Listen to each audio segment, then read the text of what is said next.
आप सभी को जय मसीह की। आज परमेश्वर के वचन में आप सभी का स्वागत है। परमेश्वर पिता आज अपने वचनों के द्वारा आप सबको बहुत ऐसे आशीष को दे। पिता परमेश्वर आज अपने वचनों के द्वारा आपसे बोले और बातचीत करे। आज हम लोग परमेश्वर के वचन से परीक्षाओं से निकलने के विषय में, समस्याओं से निकलने के विषय में, चुनौतियों से निकलने के विषय में हम कुछ बातों को सीखेंगे। और ऐसे ही हम पहला कुरिन्ती 10 उसका 13 में इस प्रकार से लिखा हुआ है, तुम किसी ऐसी परीक्षा में नहीं पड़े जो मनुष्य के सहने से बाहर है। परमेश्वर सच्चा है, वह तुम्हें सामर्थ से बाहर परीक्षा में पड़ने न देगा, वरन परीक्षा के साथ निकास भी करेगा कि तुम सह सको। और हमारे जीवन में कई प्रकार की समस्याएं आती है, हमारे जीवन में कई प्रकार की निराशाएं आती है, कई प्रकार की चुनौतियां आती है, लेकिन हम इन समस्याओं में हम कैसे जीवन को जी सकते हैं। परमेश्वर आज इन वचनों के द्वारा हमें बताना चाहता है, परमेश्वर के लोगों के जीवन से हमें बताना चाहता है कि कैसे परमेश्वर ने उनको उन समस्याओं से बाहर निकाला। आज हम भी ऐसा ही करने के द्वारा इन समस्याओं से बाहर निकल सकते हैं। इसलिए जब हम लोग इस वचन को पढ़ रहे हैं तब परमेश्वर अपने वचन के द्वारा हमें बता रहा है कि तुम किसी ऐसी परीक्षा में नहीं पड़े जो मनुष्य के सहने से बाहर है। यानी परमेश्वर कह रहा है, जो तुम्हारे जीवन में समस्या है, मैं जानता हूं कि तुम उसको सह सकते हो।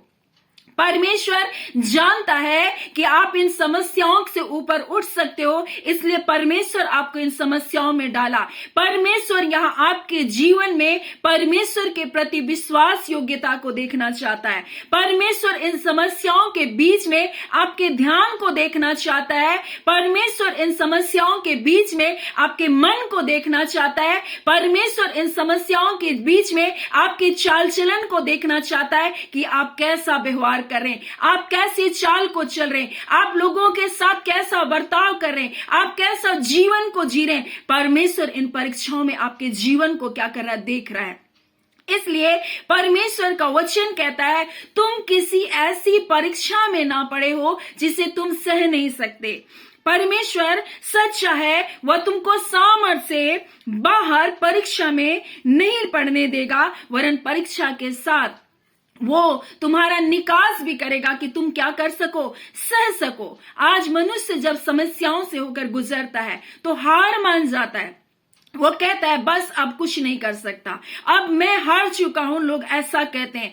और कई बार हम अपने जीवन से नकारात्मक शब्दों को बोलते हैं, कई बार हम अपने जीवन को, अपने आप को श्रापित करते हैं, अपने आप को कोसते हैं। और कई बार जब समस्या आती है तो लोग समस्याओं से भागते भी हैं, और वो समस्या से भागते हैं, और जितना वो भागते हैं उतना समस्या उसके पीछे जाता है। आप देखेंगे शत्रु शैतान एक कुत्ते के समान मनुष्य को क्या है, पीछे पड़े रहता है। आप जितना कुत्तों से डर कर भागेंगे वो उतना ज्यादा आपको क्या करता है, दौड़ाता है। लेकिन जब आप खड़े हो जाते हैं, जब आप जोर से उसको बोलते हैं, वो क्या होता है, वो कुत्ता भी क्या होता है, खड़ा हो जाता है। वैसे ही कई बार समस्या से जितना आप भागेंगे, उन परिस्थितियों से जितना आप भागेंगे, वो परिस्थितियां, वो समस्याएं आपके उतने ही पीछे आएगी, वरन और भी भारी रूप से आपके जीवन में क्या करेगी, आ पड़ेगी। इसलिए परमेश्वर आज अपने वचन के द्वारा बताना चाहता है, तुम ऐसी समस्या में नहीं पड़े हो जिसे तुम सह नहीं सकते। परमेश्वर सहन से बाहर आपको परीक्षा में नहीं पड़ने देगा। और इसलिए परमेश्वर कहता है, मैं तुम्हारे साथ हूं, तुम मत डरो, तुम इन समस्याओं से मत डरो। परंतु परमेश्वर कह रहा है, तुम भागो भी मत इन समस्याओं से। कई लोग भागते भी हैं समस्याओं से, और कई लोग निराश हो जाते हैं अपने जीवन में। परमेश्वर ऐसे लोगों से कहना चाहता है जो निराश हो चुके हैं, जो टूट चुके हैं, जो हार चुके हैं और जो भाग रहे हैं। परमेश्वर कहता है कि तुम इन समस्याओं से मत भागो। तो तुम्हें इन परिस्थितियों में क्या करना होगा, जो परमेश्वर के लोगों ने किया वही हमको करना होगा। परमेश्वर कहता है, मुझ में तुम आनंदित हो जाओ, और तुम अपने सारे प्रार्थना, विनती, धन्यवाद के साथ मेरे सन्मुख क्या करो, लेकर के आओ। और ऐसे ही मेरे जीवन में एक समस्या आई 2019 में, जब 18 में मेरे पति की मृत्यु हो गई, और जिस घर में हम रह रहे थे वो किसी और का घर था जिसने हमें रहने के लिए दिया। और वो चाहता था कि जिस घर में हम रह रहे हैं वो घर आने वाले समय में हम उसको खरीद लें, और इसलिए उन्होंने भी लोन को नहीं पटाया। और एक दिन उस घर की नीलामी के लिए कागज आ गए। लोग उस घर को देखने के लिए आ रहे हैं और मैं अपनी छोटी बच्ची के साथ घर में थी। लोग आते थे, घर सारे कमरों को घूम घूम कर वो देखते थे, अपने परिवार के साथ लोग आते थे। और मैं उनसे कहती थी, जब आप इस घर को खरीद लेंगे तो मुझको 6 महीने के लिए मुझको किराए पर दे दीजिएगा। मुझको ये बातें बहुत तकलीफ दे लग रही थी, क्योंकि मेरे पीछे कोई नहीं था, मेरे साथ कोई नहीं था, और मैं एक छोटी बच्ची के साथ वहां पर थी और उस घर से मुझको निकलना पड़ रहा था। और मैं सोच रही थी मैं कैसे करूं, अगर ये लोग मुझको किराए पर नहीं देंगे तो मैं इतना सारा सामान लेकर के अपनी छोटी सी बच्ची को लेकर कहां चली जाऊंगी। और ऐसी समस्या में मैं थी। तब उसी वक्त किसी बहन ने मुझको क्या क्या फोन किया और कहा, क्यों ना हम क्रिसमस रैली में चलें, तुम आ जाओ। और तब मैंने अपनी सारी चिंता को परमेश्वर के हाथों में क्या किया, सौंप दिया। प्रभु, आपने मुझको रखा है, आप जानिए इन बातों को। और मैंने इन समस्याओं को उनके परमेश्वर के हाथों में दे दिया। और मैं क्रिसमस रैली में गई, परमेश्वर की आराधना स्तुति करती रही। मैं भूल गई कि मेरी समस्या क्या थी। कई बार हम अपनी समस्याओं को पकड़ करके रखते हैं, हम अपनी तकलीफों को पकड़ करके रखते हैं, इसलिए हमारे जीवन से समस्या, चुनौतियां और हमारे जीवन की परीक्षाएं कभी खत्म नहीं होती। और मैं उस बात को भूल भी गई कि मेरे जीवन में यह समस्या आ रही है, लोग आ रहे हैं, घर को देख रहे हैं। मैंने घर पे ताला लगाया और मैं चली गई और उस रैली में मैंने भाग लिया। मैंने परमेश्वर की आराधना की, मैंने परमेश्वर की स्तुति की। और जब मैं वहां से आई, मैं अपने घर का ताला खोला, घर की सफाई की, और जब मैं खाना को बना रही, अचानक पवित्र आत्मा मुझसे बोल रहा है, ये घर तुम्हारे नाम पर हो गया है। मैंने कहा, प्रभु मेरे पास पैसा नहीं है, प्रभु मेरे पास कुछ नहीं है, कौन मेरे लिए ऐसा कार्य को करेगा। हालांकि वो समय इतना कठिन था, लेकिन परमेश्वर, मैं उस बात को भूल गई कि मुझको उस घर को खाली करना पड़ेगा अगर कोई और ले लिए तो। परंतु परमेश्वर मुझको कह रहा है, ये घर तुम्हारे नाम पर हो गया। मैंने कहा, प्रभु आपका धन्यवाद। मैंने कहा, क्यों, कैसे, ऐसा बहुत सारे सवाल को नहीं की, लेकिन मैं जानती थी वो परमेश्वर कुछ तो मेरे लिए एक उपाय किया है।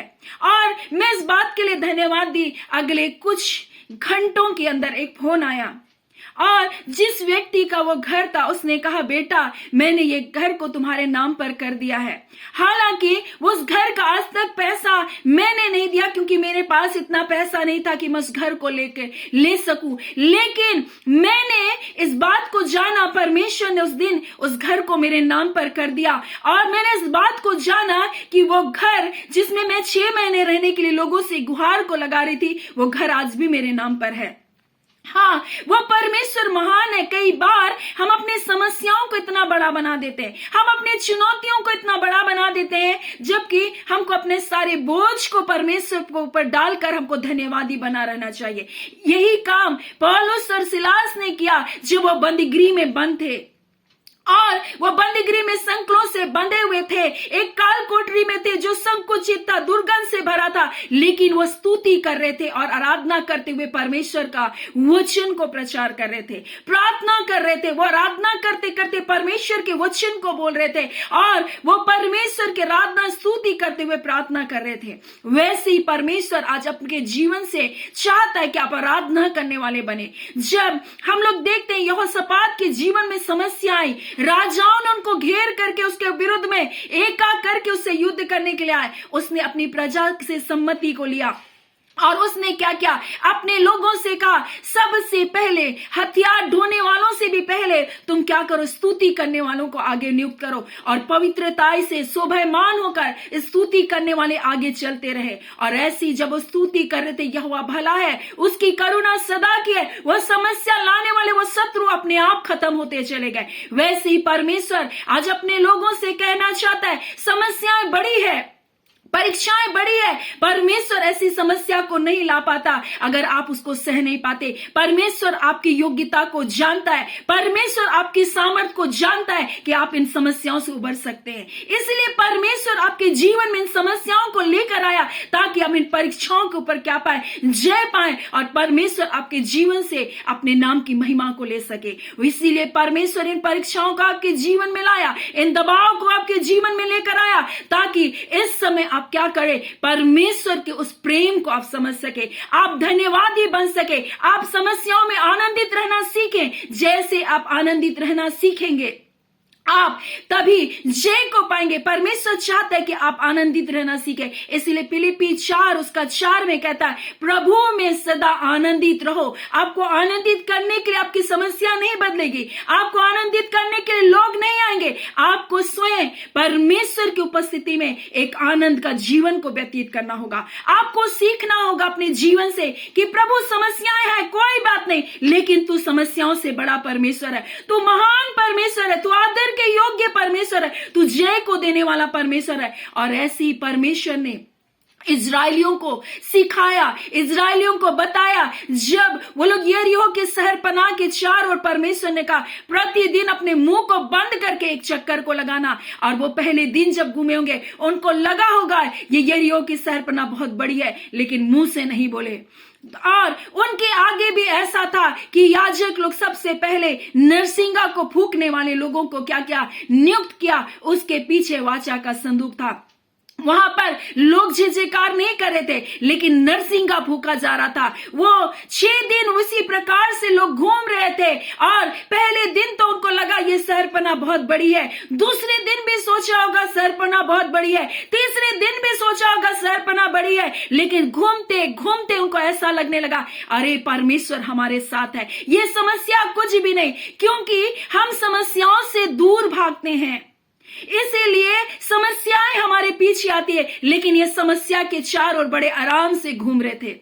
ये उस नरसिंगे की आवाज को सुनते हुए वाचा के संदूक के पीछे चलते चलते ये जा रहे थे। वैसे ही परमेश्वर कह रहा है, तुम स्तुति करते हुए, परमेश्वर के वचन को मनन करते हुए, वो समस्या कब आपके जीवन से हट जाएगी आपको पता भी नहीं चलेगा। क्योंकि आप अपने ध्यान को अगर समस्याओं पर लगा कर रखेंगे, वो समस्या आपके जीवन में क्या करेगी, बनी रहेगी। लेकिन आप अपनी समस्याओं से अपनी नजरों को क्या करें, हटाएं और अपनी नजर को परमेश्वर की ओर लगाएं। जैसे पतरस उस पानी में उठते हुए तूफानों को देख रहा था, उन लहरों को देख रहा था, जैसे उनको देखा वो डूबने लगा, क्योंकि वो समस्याओं को देख रहा था। इससे पहले तो वो चल रहा था, लेकिन लहरें दिखाई नहीं दे रही थी, लहरें तब भी थी, लेकिन उसका ध्यान यीशु मसीह पर था। वैसे ही परमेश्वर आपसे कहना चाहता है, आपका ध्यान आपके प्रभु पर रहना चाहिए।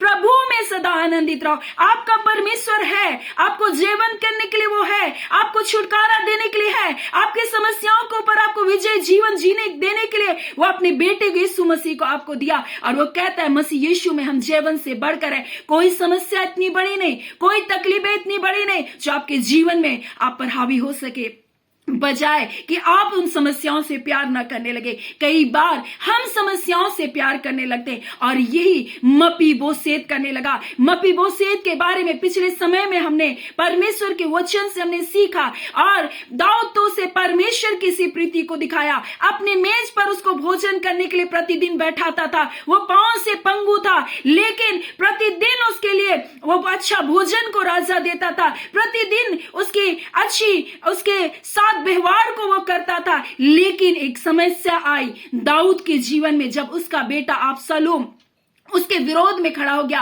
और राजा को अपने राजमहल को छोड़कर भागना पड़ा। ऐसे समय में मपीबोसेत का जो कर्मचारी था, जो उसकी धन संपत्ति का देखभाल कर रहा था, वो बहुत चालाक था। वो आया और राजा के पास आकर उसको दंडवत प्रणाम किया, उसके लिए भोजन वस्तुओं को लेकर आया, परंतु उसने एक चुगली भी खाई। और उसने सीबा ने कहा मपीबोसेत तो रह गया है, मैं ही आया हूं आपसे मिलने के लिए। और राजा को लगा जो मेरी मेज पर रोज दिन भोजन करता था, वो आज मेरी समस्या में मेरे पास नहीं आया। परंतु मपीबोसेत क्या कर रहा था, वो जा सकता था, वो अपनी गधी पर काठी बांधकर राजा से मिलने जा सकता था, लेकिन वो सिर्फ अपनी समस्या के बारे में सोचता था। इसलिए राजा ने 2 सामुएल 19 अध्याय में राजा दाऊद उससे इस प्रकार से कहता है, तू अपनी बात की चर्चा क्यों करता रहता है? और कुछ लोग अपनी समस्याओं की चर्चा करते रहते हैं। मपीबोसेत के पास सब कुछ राजा ने दिया, सारा धन संपत्ति जो राजा शाऊल का था उसके पोते को दे दिया गया। वो राजा की मेज में खाने वाला था, लेकिन उसके जीवन में एक समस्या थी। वो अपने ही दुख को बार बार चर्चा करता था, अपनी समस्या के बारे में बार बार बात करता था। और यहाँ पर राजा उससे कहा, तू अपनी बात की चर्चा क्यों करता रहता है? और इसलिए कहा ठीक है, बोल रहे कि अब सीबा और तुम दोनों मिल करके उसी भूमि को क्या कर लो, बांट लो। और इसी समस्या की चर्चा करने के कारण उसकी भूमि क्या कर दी गई, बांटी गई। वो उस समय राजा से भेंट करने जा सकता था और इसलिए वो कह रहा है मैं गधी की काठी कसवा कर उस पर चढ़कर राजा के पास चला जाऊं। मैंने सोचा, कई बार सोचते हैं लोग परमेश्वर की आराधना करेंगे, परमेश्वर को उपासना करेंगे, हम समस्याओं के बारे में नहीं सोचेंगे, लेकिन सिर्फ सोचते हैं, करते नहीं। परमेश्वर आज अपने लोगों से कहना चाहता है आनंदित रहना सीखिए, उन समस्याओं से निकलकर परमेश्वर की आराधना करना सीखिए, अपने ध्यान को परमेश्वर की ओर लगाना सीखिए। समस्याओं से प्यार मत कीजिए परंतु प्रभु से प्यार कीजिए, वही आपको छुड़ाने वाला, वही आपको बचाने वाला, वही आपको जीवन को देने वाला है। कई बार हम इसी मपीबोसेत के समान व्यवहार करते हैं, सब कुछ देने के बावजूद हम परमेश्वर का धन्यवाद ही नहीं परंतु अपनी छोटी सी कमी, अपनी छोटी सी समस्या को लेकर दिन भर रोते रहते हैं। आज परमेश्वर अपने बच्चों से कहना चाहता है तुम किसी ऐसी समस्या में, ऐसी तकलीफ में, ऐसी परीक्षाओं में नहीं पड़े जो मनुष्य के सहने से बाहर है। परमेश्वर सच्चा है, वह तुम्हें सामर्थ्य से बाहर परीक्षा में पड़ने नहीं देगा, वरन परीक्षा के साथ उसका निकास करेगा। और परमेश्वर इन वचनों के द्वारा हमें बता रहा है, अगर इस अध्याय को पढ़ेंगे तो इजरायली लोग कुड़कुड़ाते थे, हर बात के लिए कुड़कुड़ाते थे। कई बार लोगों के जीवन की समस्या इसलिए नहीं हटती कि वो धन्यवादी नहीं है, वो आनंदित रहना नहीं जानते प्रभु में और कुड़कुड़ाते रहते हैं, अपने जीवन की समस्याओं के बारे में बातचीत करते हैं। परंतु परमेश्वर आज कह रहा है आप इन बातों से निकले और धन्यवादी बने, आनंदित रहना सीखें। सो परमेश्वर पिता इन वचनों के द्वारा आप सबको बहुत ऐसे आशीष को दे। आमीन। आइए हम प्रार्थना करेंगे। धन्यवाद देते जीवते सच्चे सामर्थी हमारे पिता परमेश्वर, प्रभु यीशु के नाम से प्यारे पिता आपके पास आते हैं। आपके प्रिय बेटे बेटियों से पिता आपने बोला और बातचीत किया, ये वचन पिता आपके बच्चों के लिए आत्मिक जीवन में मजबूती को लेकर आए, समस्याओं के ऊपर जय को पाए, परिस्थितियों के ऊपर ये जय को पाए और प्रभु में आनंदित रहना सीखे। क्योंकि प्रार्थना विनती बिना धन्यवाद के पिता परमेश्वर आपके पास नहीं पहुंचती। ऐ खुदावन परमेश्वर, क्योंकि आपका वचन कहता है धन्यवाद करने वाला हाँ पिता परमेश्वर आपको बलिदान को चढ़ाता है। खुदान प्रभु जी, हाँ पिता आप कहते हैं धन्यवाद का बलिदान को चढ़ाया कर। ऐ खुदावन हर एक हालातों में उन समस्याओं के लिए नहीं परंतु पिता आपने जो भलाइयां है प्रभु जी, उन भलाइयों को ये गिनने वाले हो सके। आज का दिन आपने दिया प्रभु जी, एक नई सुबह को दिया पिता, आपका धन्यवाद करते हैं पिता। आपकी करुणा प्रतिभोर नहीं होती है, एक नया दिन है पिता। पुरानी बातों को लेकर प्रभु ये रोते ना रहे, लोगों ने क्या किया प्रभु रोते ना रहे, परंतु एक नया दिन है, एक नई शुरुआत है खुदा, ये धन्यवादी बने सके पिता।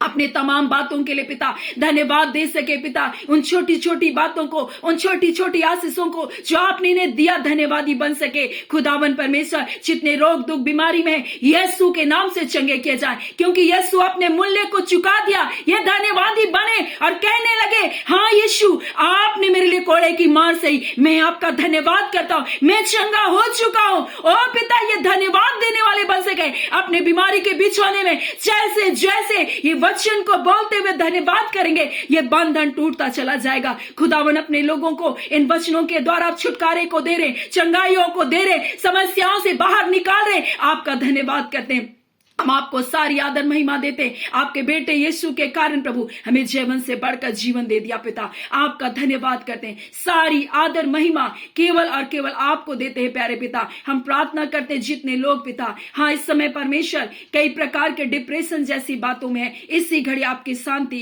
इनके सोच, इनके विचार, इनके मन और हृदय की रक्षा करने पाए और इन परिस्थितियों से बाहर निकलने पाए। शैतान ने जितनी समस्या, जितने यरीओं की सरपना खड़ी की है, आज हम यीशु नासरी के नाम से सारी सरपनाओं को ढाते हैं। खुदावन यीशु के नाम से वो सारे पहाड़ जो उनके जीवन में समस्या बनकर खड़ी है, आज यीशु के नाम से वो सारे पहाड़ चूर किए जाए। यीशु के नाम से पवित्र आत्मा की सामर्थ के द्वारा सारे बॉन्डेज को हम तोड़ते हैं प्रभु, दुष्ट की सारी योजना इनके जीवन से विफल हो जाने पाए। खुदावन आपकी अद्भुत शांति, अपने प्रेम को इनके जीवन में भर दीजिए। आप प्रेमी परमेश्वर हैं, अपने बच्चों से आप प्रेम कर रहे पिता, आपका धन्यवाद करते हैं। प्रार्थना आपके बेटे यीशु के नाम से मांगते हैं, दया सुन अनुग्रह से ग्रहण कर लीजिएगा। आमीन। परमेश्वर पिता आप सबको बहुत ऐसे आशीष को दे। आमीन।